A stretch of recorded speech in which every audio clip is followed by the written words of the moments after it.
இந்த வாழ்க்கையின் வழியை கடத்துவதற்கு 2 ரூபாய் சிகப்பு வெள்ளை தைல டப்பாவுடையே பல பெண்களினுடைய வாழ்க்கை முடிகிறது. ஆண்களுக்கு 1000 பிரச்சனை, பெண்களுக்கு ஆண்களையும் சேர்த்து 1001 பிரச்சனை. வயிற்றுல வளர்ந்த குடி வயசுக்கு வந்துருச்சு. ஆத்தோரம் பூத்த மரம், ஆன அடங்கும் புன்ன மரம் போன வருஷம் புயல் காத்துல வேரோட சரிஞ்சிருச்சு. வாழ்க்கையில் ஒரு அழுகை இருக்குல்ல, ஒரு கஷ்டம் இருக்குல்ல, இந்த கஷ்டத்தை அழுகையை சொல்வதும் கவிதை தான். குறிப்பாக பெண்களினுடைய மனதில் இருக்கக்கூடிய கஷ்டத்தை சொன்னதும் இந்த கவிதை தான். இல்லத்தரசிகள் படக்கூடிய கஷ்டத்தை சொன்னதும் இந்த கவிதை. வேலைக்கு செல்லக்கூடிய பெண்கள் இருக்காங்கல்ல, அவங்க வாழ்க்கையில எவ்வளவு போராட்டம் இருக்கு பாருங்க. சே கார்த்திகா ஒரு கவிதை எழுதியிருப்பாங்க. வேலைக்கு செல்லக்கூடிய பெண்களுக்கான ஒரு போராட்டமா, வழக்கத்துக்கு மாறாய் முந்திவிட்ட மாத விளக்கு, எகிரி குதித்த கோடை வெயில், எவ்வளவு முயன்றும் கிடைக்காத பேருந்து இருக்கை, புடவை என்பதால் வலது கையால் மட்டும் பிடிக்க வேண்டிய பேருந்து கம்பி, இறங்கி முடித்து வீட்டிற்கு வந்து பார்க்கையில் இன்றைக்குத்தான் பாலையோ தயிரையோ கொட்டிவிட்டு ஓடும் பக்கத்து வீட்டு பூனை, தொடைத்து முடித்து பார்க்கையில் இளைய மகளுக்கு ஏனோ காய்ச்சல் அடிக்கிறது, அப்பாவிடமும் அப்பத்தாவிடமும் கற்றுக்கொண்ட கை வைத்தியம் கை கொடுக்க பரிமாறி பசியாரி படுக்கையில் வீழும் போதுதான் தெரிகிறது, அம்மா நீ எப்போதும் கையில் வைத்திருக்கக்கூடிய 2 ரூபாய் சிகப்பு வெள்ளை தைல டப்பாவின் அருமைன்னு எழுதியிருப்பாங்க. எத்தனை அம்மாக்கள் தலைவலி தைலத்தோடையே வாழ்க்கையை நடத்துறாங்க. எத்தனை அம்மாக்கள், அது வெறும் தலைவலி மட்டும் இல்ல, வாழ்க்கையினுடைய வலி. இந்த வாழ்க்கையின் வழியை கடத்துவதற்கு 2 ரூபாய் சிகப்பு வெள்ளை தைல டப்பாவுடையே பல பெண்களினுடைய வாழ்க்கை முடிகிறது என்று ஒரு 60ஆம் கல்யாண நிகழ்ச்சிக்கு பேச போனேன். அந்த அம்மா இருந்தாங்க, 60 கிட்டத்தட்ட ஒரு 40 வருஷம் அவரோட குடும்பம் நடத்துறாங்க. அவங்க கிட்ட கேட்டேன், ஏமா 40 வருஷமா அவரோட குடும்பம் நடத்துறீங்களே, 40 வருஷம் குடும்பம் நடத்துறீங்களே, உங்க இல்வாழ்க்கையை பத்தி சொல்லுங்கன்னு. அவங்க ஒரே வார்த்தையில சொன்னாங்க, இந்த அங்க பாருங்க, எங்க அக்கா பக்கத்துல இருக்குங்க அடிச்சு சிரிக்கிறாங்க. இந்த ஆன்றதுல 40 வருஷம் வாழ்க்கை அடங்கியிருக்கு. இந்த வீட்டில் இருக்கக்கூடிய இல்லத்தரசிகளினுடைய வழியை நமக்கு புரிஞ்சுக்குமா? அவங்களுக்கு சொல்ல தெரியாது, தன்னுடைய வழி என்னன்னு சொல்லவே தெரியாது.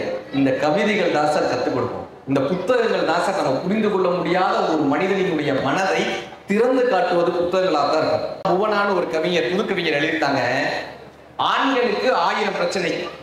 சரியா? ஆண்களுக்கு 1000 பிரச்சனை. நீங்க யாராவது கணவர்கிட்ட கேளுங்க, என்னதாங்க உங்க பிரச்சனை? எனக்கு 1000 பிரச்சனை வரல. கரெக்டா? ஆண்களுக்கு 1000 பிரச்சனை, பெண்களுக்கு ஆண்களையும் சேர்த்து 1001 பிரச்சனை. மனுஷிய புத்திரன் இந்த வழியை ரொம்ப அழகா சொல்லுவாரு. நானும் நீயும் ஒரே வீட்டில் தான் இருக்கிறோம், ஆனால் 2 கிரக இடைவேளை நமக்குள்ள இருக்கிறது. ஒரு சூரியனுக்கும் பூமிக்கு இடையில எவ்வளவு இடைவெளி இருக்குமோ அவ்வளவு இடைவெளி நமக்குள்ள இருக்கேப்பா. ஒரு தென்னைக்கும் இன்னொரு தென்னைக்கும் இடையில் என்ன இடைவேளை வேண்டும் என்று எனக்கு தெரியும். ஒரு நாட்டிற்கும் இன்னொரு நாட்டிற்கும் இடையில் என்ன இடைவேளை வேண்டும் என்று எனக்கு தெரியும். ஒரு மரத்திற்கும் இன்னொரு மரத்திற்கும் இடையில் என்ன இடைவேளை வேண்டும் என்று எனக்கு தெரியும். ஆனால் நம் இருவருக்கும் இடையில் என்ன இடைவேளை இருந்தால் நம் உறவு செழித்து வளரும் என்று இதுவரை எனக்கு தெரியவே இல்லைன்னு நான் மனுஷியபுத்திரன் அவர்கள் இருப்பார். ஆண்களுக்காவது நமக்குலாம் வெளியே போய் பேசுறதுக்கு ஒரு தளம் கிடைக்குதுல்ல, அல்லது பேசுறதுக்கு ஒரு நண்பர்கள் வட்டம் இருக்குல்ல. வீட்டில் இருக்கக்கூடிய இல்லத்தரசிகளால எத்தனை பேர் தன்னுடைய ஃப்ரெண்டை போய் பார்த்துட்டு வர முடியும், தன்னுடைய தோழிகளை போய் பார்த்துட்டு வர முடியும். குடும்பம்னு ஒண்ணு வந்துருச்சுன்னா தான் கூட படிச்சவங்க எத்தனை பேரால போய் தான் கூட ஒரு கிளாஸ்ல படிச்சிருப்பாங்கல்ல. இப்ப இல்லத்தரசிகளுடைய ஃப்ரெண்ட்ஸ் யாரா தெரியுமா இருப்பாங்க? தான் குழந்தை படிக்கக்கூடிய ஸ்கூல்ல குழந்தையோட ஃப்ரெண்டோட அம்மா அவங்களுக்கு ஃப்ரெண்டா இருப்பாங்க. இல்ல வீட்டுக்காரர் வேலை பார்க்குற ஆபீஸ்ல அந்த அவரோட ஃப்ரெண்டோட ஒய்ஃப் இவங்களுக்கு ஃப்ரெண்டா இருப்பாங்களே தவிர இவங்களுக்கு ஒரு ஃப்ரெண்டு இருப்பாங்கல்ல. காலேஜ்ல படிச்ச ஃப்ரெண்டு, ஸ்கூல்ல படிச்ச ஃப்ரெண்டு, இப்படி யாராவது அவங்களுடைய நட்பை தொடர முடியுதா? வைரமுத்து ஐயா இந்த ஒரு கவிதையில் எழுதியிருப்பார். அதனால தான் கவிதைகள் ஓய்வதில்லை என்ற தலைப்பை கொடுத்தனார். இந்த நட்பை இனிமேல் தொடர முடியுமா, அல்லது ஒரு 5 வருடம் கழித்து திருமணமான பின்பு இப்படி ஒரு நட்பை நாம பாத்திர முடியுமானா மிகப்பெரிய ஒரு கஷ்டம். தோழிமார் கதைன்னு ஒரு கதை எழுதியிருப்பார் வைரமுத்து ஐயா. தோழிமார் கதை, இல்லத்தரசிகளுக்காகவே. இந்த நட்பை தொடர முடியலையேன்னு கேட்கக்கூடிய 2 ஃப்ரெண்ட்ஸ், சின்ன வயசுல இருந்து ஒன்னா வளர்ந்த ஃப்ரெண்ட்ஸ். ஆத்தோரம் பூத்த மரம், ஆன அடங்கும் புன்ன மரம், புன்ன மரத்தடியில் பூ விழுந்த மலர்வெளியில் பேன்மாக்கும் சிறுவயது பெண்ணே நினைவிருக்கா? சிரிக்கி மக பாவாட சீக்கிரமா அவருதுன்னு இறுக்கி முடி போட்டு எங்காத்தா பட்ட இடம் புண்ணாக, புண்ணான இடத்தில் என்ன வச்ச நினைவு இருக்கா? கருவாட்டு திண்ணையில சிறுவாட்டு காசு எடுத்து கோனார் கடையில குச்சி ஐஸ் ஒண்ணு வாங்கி நான் கடிக்க நீ கொடுக்க, நீ கொடுக்க நான் கடிக்க, பல்லால கடிச்சு பங்கு போட்ட வேலையில வீதி மண்ணில் 2 துண்டா விழுந்துருச்சே நினைவு இருக்கா? கண்ணாமூச்சி ஆடையில கால் கொலுச நான் தொலைக்க சூடு வைப்பா எங்காத்தான்னு சொல்லி சொல்லி நான் அழுக, உன் கால் கொலுச எனக்கு கொடுத்து உங்க வீட்டுல நொங்குபட்ட நினைவு இருக்கா?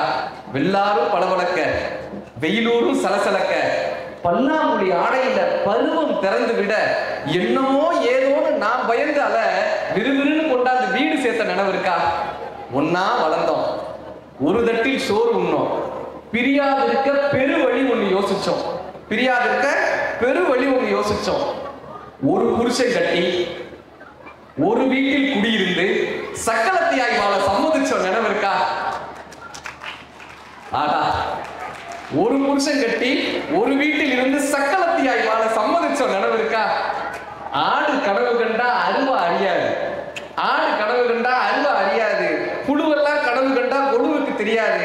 எப்படியோ பிரிவானோ, இடி விழுந்த ஓடானோ, வரட்டூர் தாண்டி வாக்கப்பட்டு நான் போக, வெள்ளாறு தாண்டி வாக்கப்பட்டு நீ போக, ஓம் புருஷன் ஓம் பொழப்பு ஓம் பிள்ளை உன்னோட, என் புருஷன் என் பொழப்பு என் பிள்ளை என்னோட, நானும் கடந்துருச்சு நிறையும் விழுந்துருச்சு, வயிற்றுல வளர்ந்த கொடி வயசுக்கு வந்துருச்சு, ஆத்தோரம் பூத்த மரம் ஆன அடங்கும் புன்ன மரம் போன வருஷம் புயல் காத்துல வேரோட சரிஞ்சிருச்சுன்னு வைரமுத்தையா கவிதை முடிச்சுக்கிட்டான்.